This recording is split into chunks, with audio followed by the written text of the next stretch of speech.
Hello everyone and welcome back to my channel. Today we're talking about all of the worst books that I read in 2024.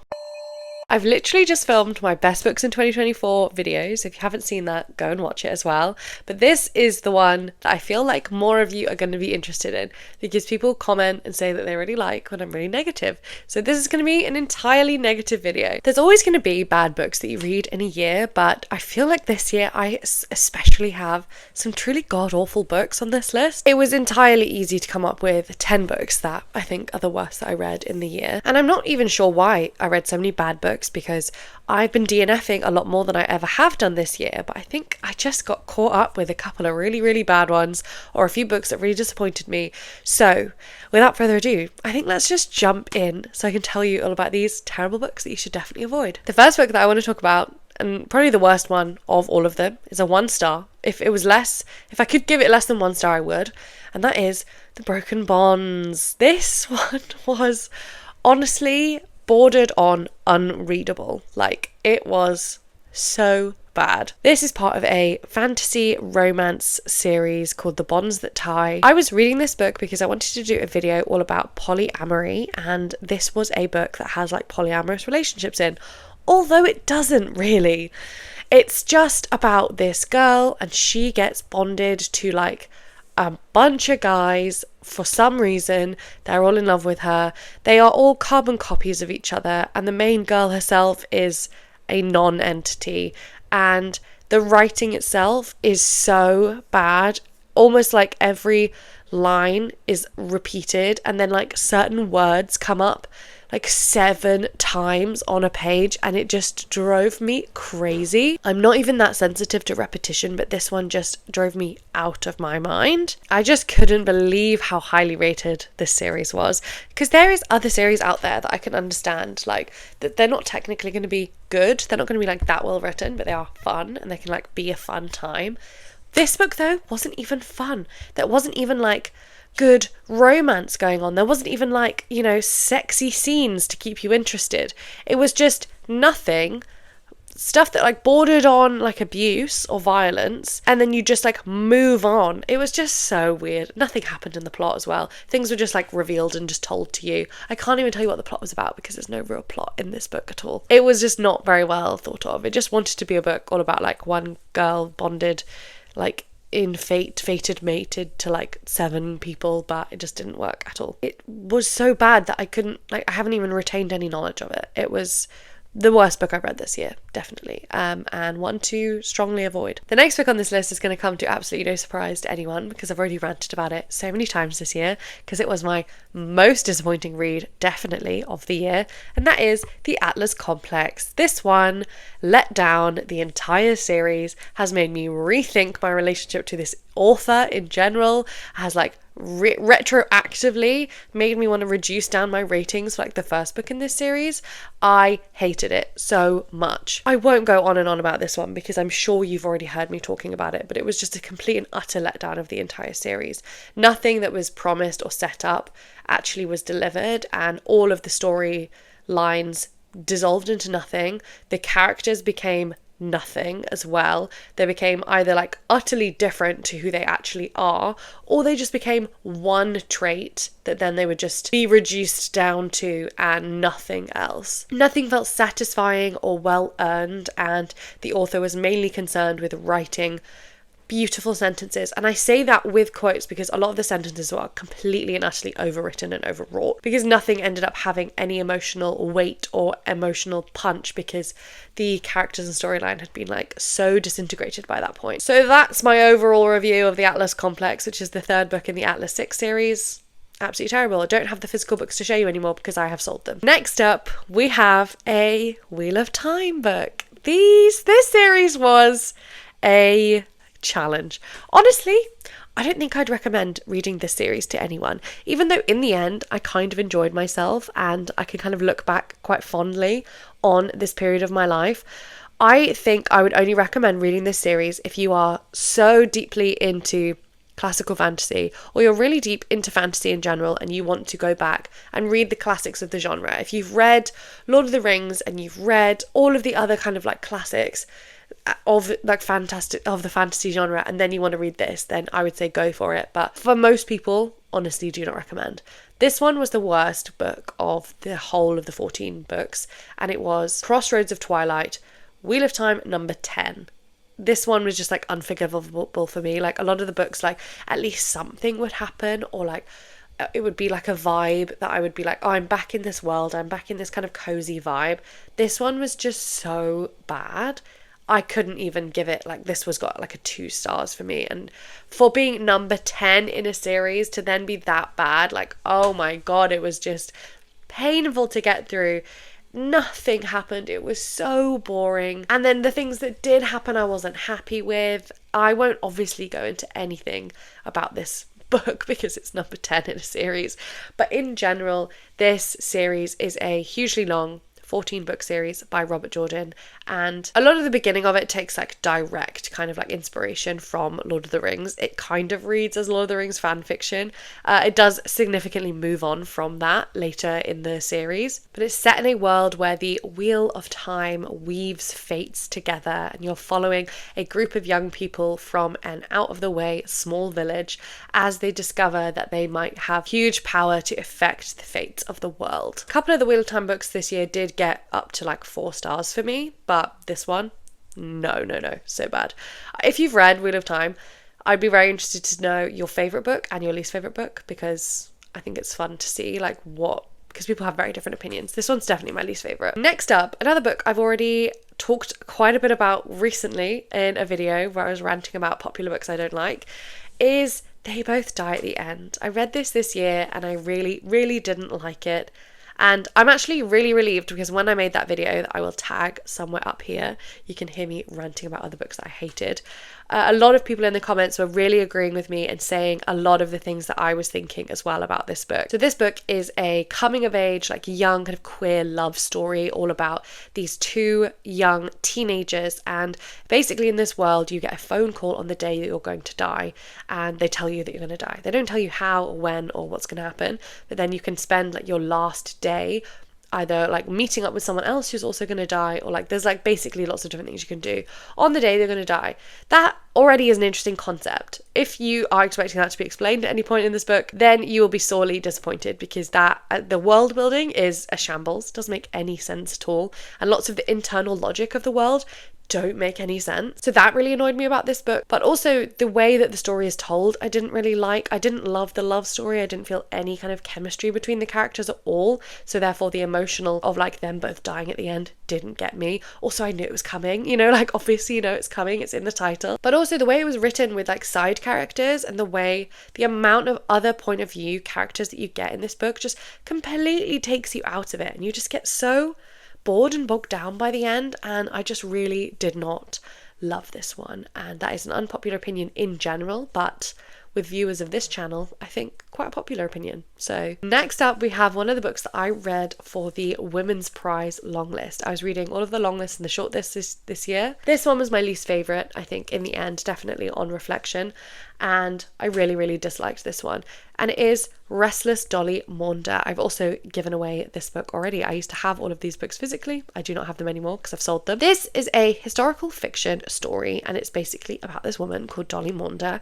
And actually at the end of the book, there is an author's note, and it's basically saying that this is about, she's retelling the story of her grandmother. Even in this author's note, she kind of says that her grandmother was a bit like mean and intimidating, and she wanted to kind of write the story about her, this woman, kind of a fictionalized version of events for her own grandmother's life. You can tell whoever, like the author of this book, did not like Dolly Maunder. Like, they did not like her, and also like we don't like her. She's a horrible person in this book, and also nothing happens. It's a historical fiction set in, is it New Zealand or Australia? And you're just following this woman's life as she moves around from place to place to place, being really nasty to her entire family and making terrible decisions about whatever she's doing. I really disliked this one. It was like one of the historical fictions that I absolutely hate. It just like relies on a historical setting without doing anything. I don't know. I just really, really didn't like this one. Would you believe me if I told you it was midday right now? It is so dark in this room, and the rain is crazy right now.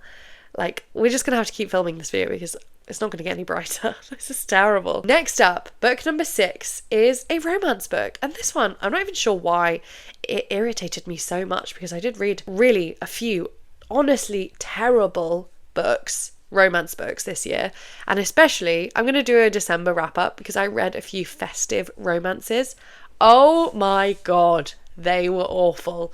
They were so bad. And in fact, one of them technically I finished today, meaning it'll be like the first book I read in January, and it was so bad. But I can't include it in this video because this is books I read in 2024. So stay tuned for my December wrap up for me to talk about these like festive romances that are just really terrible. But this one I read, and I think I hated it even more because it's a full-length book and it just drove me nuts. And I really thought I was going to like it as well. And when I pick up a romance, I want to be delighted, you know? It's not hard, I think, to delight me with a romance. Like, I'm not like too picky. Well, I am kind of picky with a romance, actually. I don't know what I'm talking about. But anyway, the book that I'm talking about is a novel love story. I really, really did not like this book.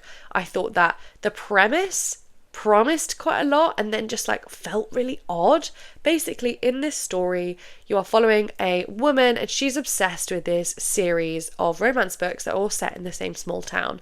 And in the books, you follow like different couples as they get together in this town. And she is having a terrible year. She's just broken off her engagement and she's driving through a storm, I think, towards her book club where she's going to go and talk about these books. She finds herself like off the main road and like her car breaks down and she stops into this small town, which she quickly discovers is the town from her favourite book series, and all her favourite characters are there. She proceeds then just to meddle in their lives, like having some kind of god complex about like who should be with who, and not treating anyone in the book as if they're a real person, just as if they are their character, which they are. And it's kind of meta in the sense of like, I want her to treat them like a real person even though they are actually characters in this book. Do you know what I mean? But anyway, she was just going around and meddling and being like entirely rude to everyone, especially to this mysterious man who we don't know who he is because he's not a character in any of the books. And she thinks, oh, maybe he's an unfinished character for the third, like the final book in the series that was never finished because the author tragically died. And I won't spoil what happens in this book because it is just like utterly ridiculous, but like so much of it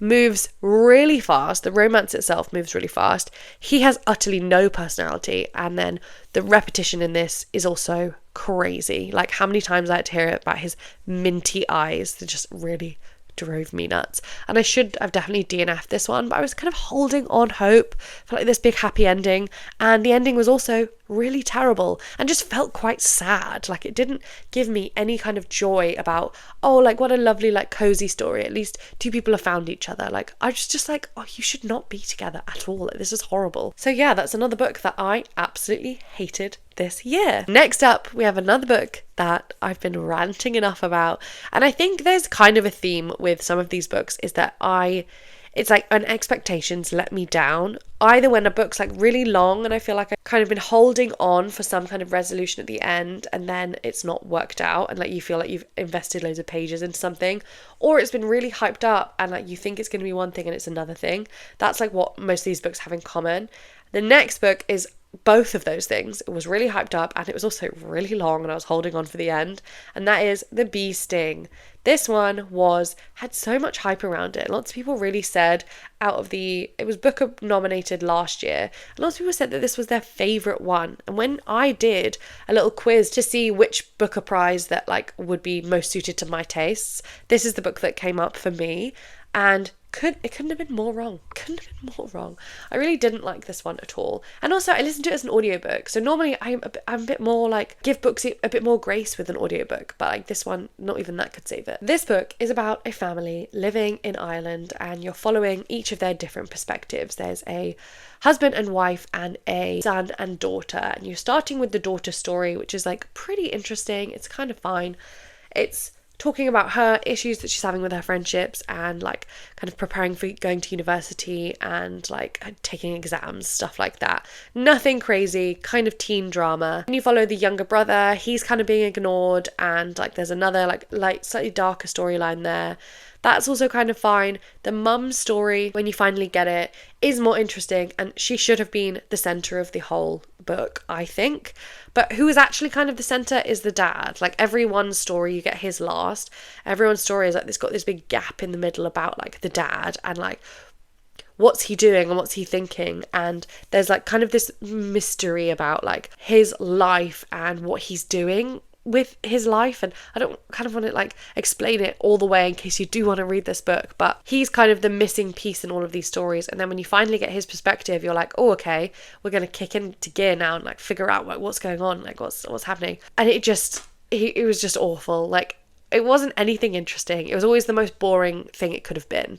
If you're like, oh, maybe it's this, and then it's like, no, it's just like what you would have first expected it to be, you know, like nothing interesting is happening here. And the worst part is that he's just a terrible person most of the time. You know, I really don't like when book characters are making decisions that only make their life worse. And like, I can buy it within, if the character's built up with like lots of interesting flaws and you can kind of see their logic of why they're making bad decisions, then I love it. But when it's just people deciding to live a miserable life and not only bring themselves down but everyone around them as well, I just hate it because I just can't forgive it. I'm like, oh my God, you could do something though. Like, you don't have to live in misery all the time, do you?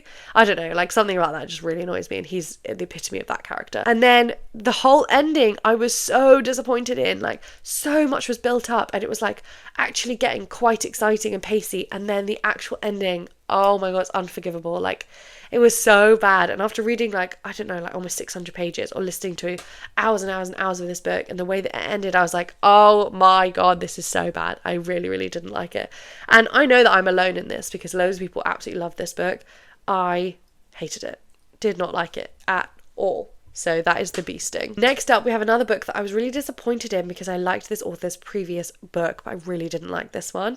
And that is Come and Get It by Kylie Reid, who wrote Such a Fun Age, which I really liked. This one I got an advanced copy of because I was so excited about it.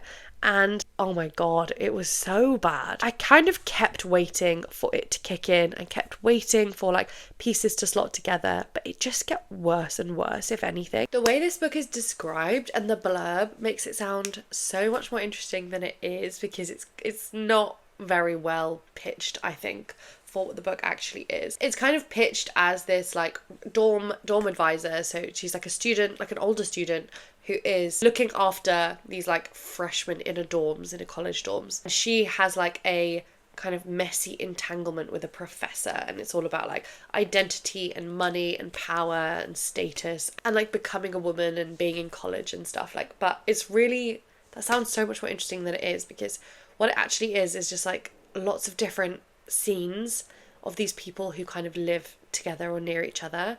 Some of them verging just on like random teenage drama, and then some of them just being like an actual research paper about someone like doing a survey about class. But none of it's interesting. None of it's like, oh, that's like such a good take. Like, it's really, really dull, and there's no like through line of plot. The characters don't really have any impact. They don't make much sense, and there's no like fun messy drama at all, like in this book at all. It's kind of pitched as this thing about like desire and like reckless abandon and class and power. It's really not. It's like so dull. Like, if someone told me this story about this time that they were living like as a dorm advisor, I would be bored by them telling me that story. Like, it's not enough for a novel, you know? Like, it's not. It's really, I didn't like it at all. And the writing, it wasn't like written really badly, but it just wasn't for me at all. So that is Come and Get It at number 8. Number 9, we have another book that was a Women's Prize longlist one that I read, and I also really didn't like this one. And this one I think I've liked less as time's gone on, and that is The Blue Beautiful World. This one is one of the only sci-fis that were nominated on the Women's Prize longlist, and honestly, since I've read it, I've liked it even less as time's gone on. I think I was like bumping it up in my head at the time that I read it. And also now I've read other books that it's being derivative of, and I now like it even less. So this book is technically a sci-fi. Honestly, it's really hard to explain, and it never really fully explains itself. It's kind of set in a series. It's like kind of a first contact story set in future Earth, but not really. It's like where there's like people working behind the scenes, and some of them might be from different planets. Spoiler alert, like they are. And like there's lots of different people working together to like control how the Earth kind of joins into this like galactic kind of like system. And there's some stuff there that could be really interesting. It just like was too bitty and piecemeal, and nothing really ever felt like it landed. Also, none of like the promised kind of like environmental aspects came through. Like I thought it was going to have much more of like a take on environmental like impact and climate change and stuff like that. It didn't really come through. And like it kept talking about, it kind of was talking around global politics, but not actually talking about it, if you know what I mean. It was talking about like, oh, this is going to be so difficult because of like global politics, but like not actually telling you what was going on or like being in the conversations themselves. I don't know how to explain it, but like it just felt like it was trying to do a lot of stuff and it just didn't really work at all. And also, since I read The Three Body Problem, which is on my best books of the year for 2024 video, if you want to, spoiler alert, it's on that list if you want to go and watch that video as well, which does this concept so well and just so amazingly, that this one just then really was disappointing to me. It just like, now the more I thought about it afterwards as well, I'm just like, oh, it's just not good. So that is unfortunately what number are we up to? That's like number 9 on this list. So we only have one more book to talk about, and that final book is unfortunately from one of my, I thought could have been a favourite author, but no, because I really didn't like this book, and that is The Devil and the Dark Water by Stuart Turton. I've read a couple of books by this author. I loved his book, Seven Deaths of Evelyn Hardcastle, and so I thought this one would be really fun as well, and it wasn't. He writes really interesting mystery stories, or like sometimes they're really interesting mystery stories. They'll be kind of in a like alternative universe, like something magical maybe is going on or something scientific, and you're not quite sure what's going on. Like it's like, for this one, it's set on a ship, and honestly the mystery itself was really boring. It's basically hinges on like, there's a investigator character who's like quite Sherlock Holmes-esque. He's trapped and like in prison, so it's up to his assistant to kind of save the day and finally prove that he can like solve mysteries by himself. He gets entangled also with like the wife of the very important man on the ship who's like controlling everything. And then when like dead bodies start showing up, like they're trying to like figure out what's going on this ship, and is it real, is it magic, who's responsible, that kind of thing. I'm realising I think I don't like books that are set on ships, firstly. Like I'm not sure if that's true yet, but like there seems to be a theme that I don't love when things are set on ships. So just this one was really disappointing. I didn't really like the characters, I didn't like how they interacted with each other. The mystery itself was not satisfying because all information is held away from you. Like there's not one way you could figure it out yourself. There's no like drips of like real information. Everything's hidden, and then you just like told it at the end. And I don't like that in a mystery. I like being able to figure stuff out for myself. I like being able to like feel as if I'm part of the puzzle, and that's not possible with this book. And it's also really long. It's like a good chunky book, and just felt really disappointed in it. I will try this author's newest book because I've heard mixed but more positive things about that one. So I am actually really intrigued to try that one because so many of his concepts are really interesting. Just this one absolutely didn't work for me. I really, really did not like it. So unfortunately it's made the list of worst books of 2024. But that does round off the top 10 of all of the books that I did not like. Not all of the books I didn't like. There's a lot more that I didn't like. So these are the 10 worst, the 5% of books that I really, really hated, which is pretty good actually. I read, in the end, 200 books in the year of 2024, which is absolutely insane, and I'm not going to do that again.